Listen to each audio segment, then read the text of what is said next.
Happy Easter and welcome to all and to each and every one of you. My name is Maicon Steuernagel and this is OiC Sunday Reflection coming to you on an Easter Sunday. What will we do with this Easter? Easter Sunday, after all, is a day of joy and celebration. And today is also the day that we end the Gospel of the Naked, our series on the Gospel according to St. Mark. On the other hand, this is the second Easter that we can't meet and we can't celebrate together because of the pandemic. And that grief is present. Will we touch it? It's been long, and it's difficult to stick to hard things for the long run. If life wears us down, well, then fear wears us down more. Preoccupation and concern, insecurity and anguish. We don't want anymore to have to deal daily with the inevitable. Death and sorrow are just around the curve, be the curve of our street or of the globe. Many of us, we shy away from staring into the grave reality of the tomb. We engage in denialism or focus our energy on the rules so that we can pat ourselves on the back, always hoping that for us the rules will end up being no more than just our civil duty. But on Easter morning, on Sunday morning, someone dares to make their way towards the grave, to face the reality of their loss. When all others have deserted and run or hid, still there's a last man standing. Or so goes the saying, the last man standing, but it's short-sighted and it's self-sighted. For the last one standing in the Gospel of Mark are women. Mary Magdalene, Mary the mother of James, and Salome.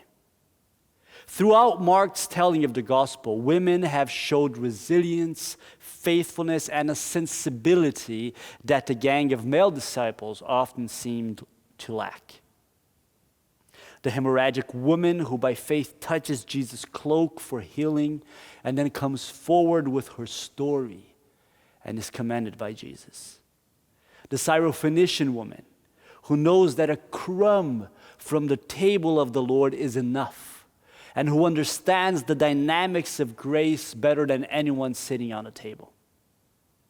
The woman who just a few days earlier had come to Jesus with a jar of expensive perfume and anointed him, which Jesus gladly accepted as a beautiful thing done to him.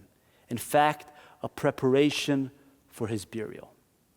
They have been set as examples of faith. And in chapter 15, verse 41, Mark tells us that these women had followed Jesus and cared for his needs all through his Galilean ministry and in fact come up to Jerusalem with Jesus. In Mark, the 12 disciples vanish from the scene after they flee and are scattered in the Garden of Gethsemane when Jesus is arrested. The exception is Peter, who follows from a distance for a while, only to disown Jesus when he is confronted by the fireplace. But the women are there. Even at the crucifixion, when in Mark's account none other are, the women watch from a distance, their eyes still fixed on their suffering teacher, their dead teacher. And now, having kept the Sabbath and used the Saturday evening to prepare, because the Sabbath was broken with the setting of the sun, they go once more to see Jesus. And this is chapter 16, the Gospel of Mark. When the Sabbath was over, Mary Magdalene, Mary the mother of James, and Salome bought spices so that they might go to anoint Jesus' body. Very early on the first day of the week, just after sunrise, they were on their way to the tomb, and they asked each other, "Who will roll the stone away from the entrance of the tomb?" But when they looked up, they saw that the stone, which was very large, had been rolled away.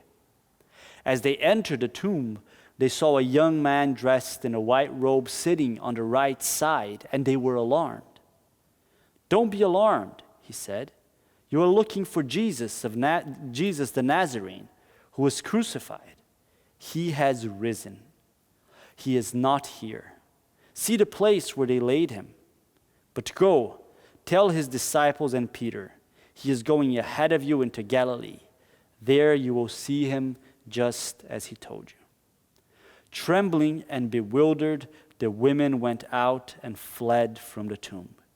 They said nothing to anyone because they were afraid.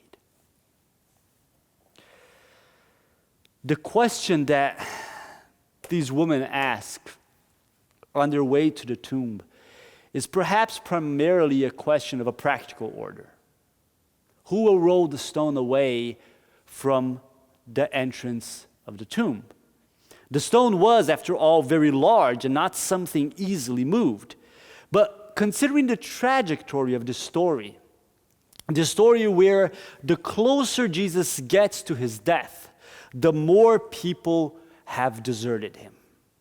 And the story where whenever he spoke of his death to his disciples, they got uneasy and even rebuked him. If we think about this trajectory, then perhaps there is more to this question. Who will roll the stone away from the entrance of the tomb? Who will face the reality of our dead master? Who will have the courage to mourn by the body? Opening the tomb meant dealing with death. It meant letting the stench disturb the garden. It meant, for all they knew, facing the lifeless body of someone they deeply love and that had been taken from them too soon and violently. We're not good with this thing of removing the stone. As a culture, we distance ourselves from the dark inside of the grave as much as we can. We make it into numbers. We delegate it to hospitals, and we deny how close it is to us until it's not. Until the ones filling the hospital beds are ourselves and our dearest ones.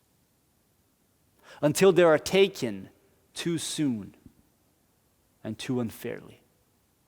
Until the new tenant of the grave is somebody that we love deeply. Who will roll the stone away from the entrance of the tomb? Who will go in there where death is undeniable and our distance from it is revealed to be as fickle as our arrogance when we pretend that we're dodging it? These women, they dare to go and touch their own sorrow. They are brave in allowing themselves their humanity in all its finitude and its sorrow that are birthed from the ability to love and to be loved. But they come and the stone has been moved. That immense door has been opened. And what does this mean? What does this mean? It is one thing to come and open the door ourselves, to push it a bit and squeeze through and peek inside on that which we are wary of, but now we must face. It's a very different thing to come and find the mouth of the cave wide open. What is the meaning of this tomb so indiscreetly exposed? Walking inside, perhaps warily creeping inside, these women are met by what they least expect from a tomb.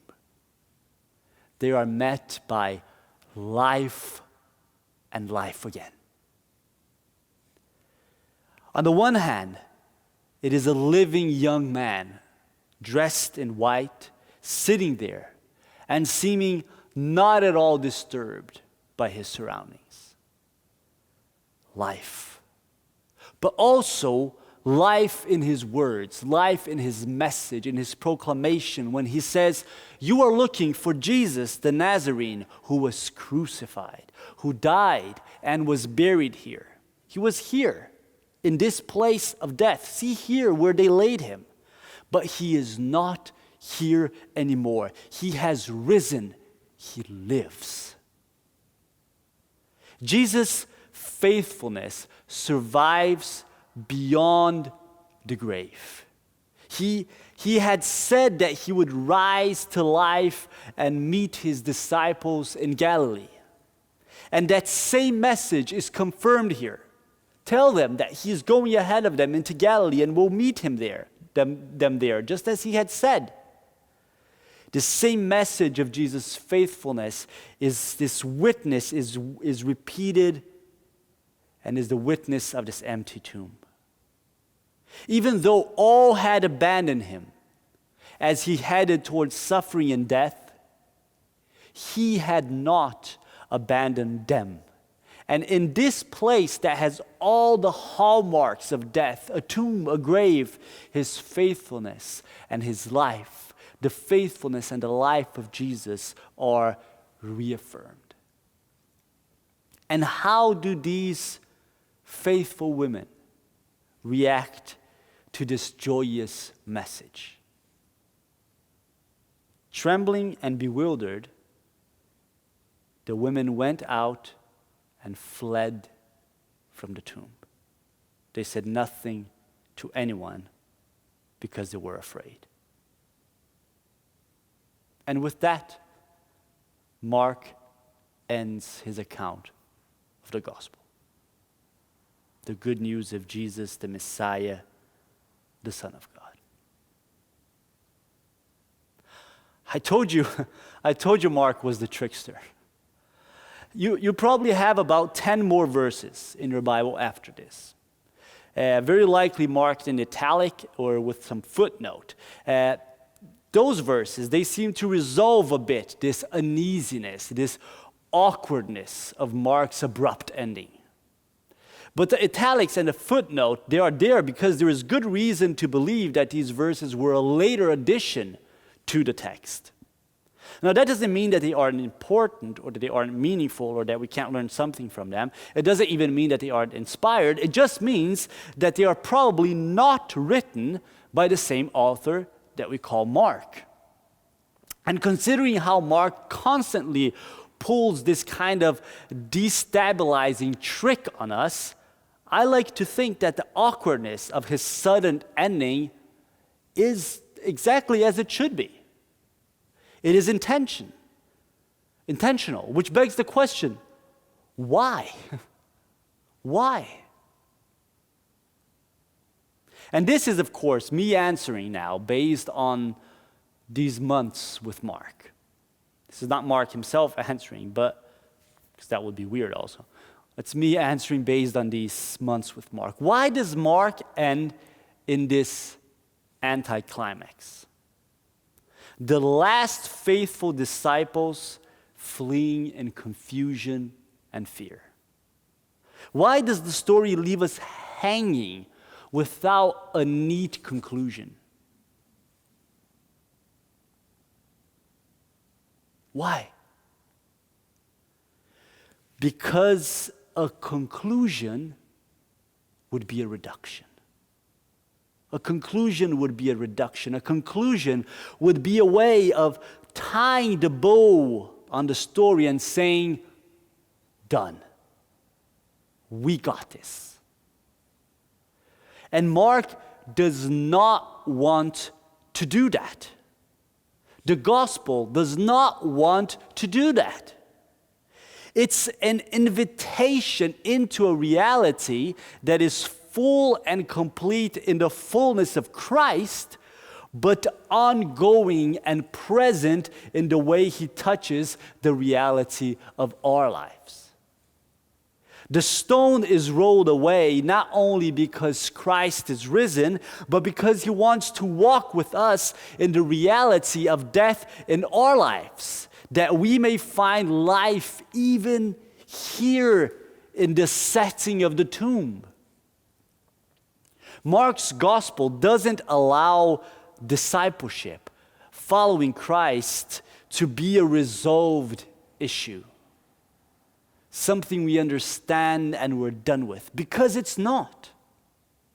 It's not merely what happened then, but what happens now. It is the gospel of a God that is with us. The gospel of a God with us that opens wide the mouth of death so that we may find His presence and power precisely in that reality, not despite it. It is a gospel for our doubt, a gospel for our fear, a gospel for our tears and for our sorrows, and for the joy and laughter that can't be distilled from all of those other things, but that can have the transforming taste of redemption. The stone has been moved. Especially in times of distress, in times of mourning, such as these that we are living with this pandemic, we need the gospel of the naked. The gospel of a Christ whose faithfulness remains in life, and the way it's affected also by the realities of death. A gospel whose witness is not shaken by our trembling, but rather shows itself faithful and present in it. A gospel that allows for our sorrow, and that even invites us to not avoid, but engage with each other's sorrows. Engage with a compassion and love and grace that don't ignore nor minimize them, but that dares to roll the stone of the tomb because we believe in the power of the resurrected Christ, even in the reality of the tomb. There are religiosities that invite us to look away from death, to look away from suffering and pain, to entertain a notion of our being with Christ in some protected, hermetic place. But that is not the gospel of Jesus Christ, Jesus of Nazareth, the Son of God, the gospel that Mark shares with us.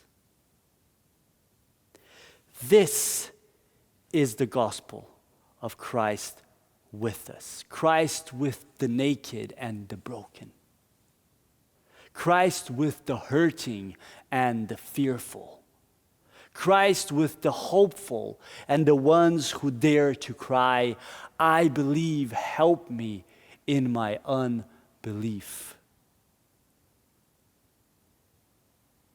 Christ with those who say, let us roll the stone. Who will roll the stone? For we want to witness resurrection in the reality of the grave. So this Easter Sunday, I want to repeat the old Christian greeting. When we greet each other by saying, Christ is risen. He is risen indeed. And I want to tell you, the risen Christ is with us. And he does not fear our fears.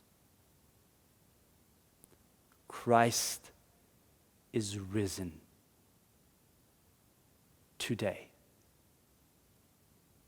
in our reality of death, of pain, of sorrow, yes, but of redemption. So may the risen Lord of the empty grave, may he bless you and may he keep you. May he make his face shine upon you and be gracious to you. May he turn his face towards you so that you know that you are seen. And may he bring you peace. And may we go in peace and serve this Lord joyfully. Happy Easter, everybody.